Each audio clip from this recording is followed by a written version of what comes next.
Kalian tengok dah tahu rak pancing satu set guys. Yang aku beli ni adalah untuk aku nak main sungai guys. Sebab apa? Harga dia murah, satu set korang akan dapat. Okey, ni dia punya rod. Okey, ni dia punya mesin Brand dia daripada Caldari Korang akan dapat satu lagi dia punya fishing line ni. Brand daripada Daiwa ni.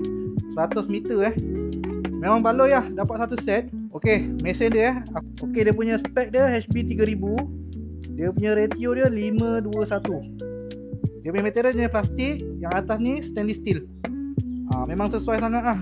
Saiz 3000 ni memang sesuai sangat untuk korang main sungai ikan kecilan. Udang ke jenggo memang sesuai sangat.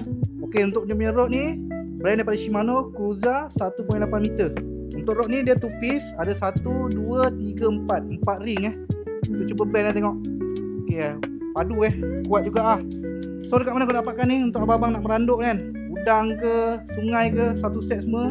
Harga murah, kualiti cantik. Korang boleh tekan link. Wah,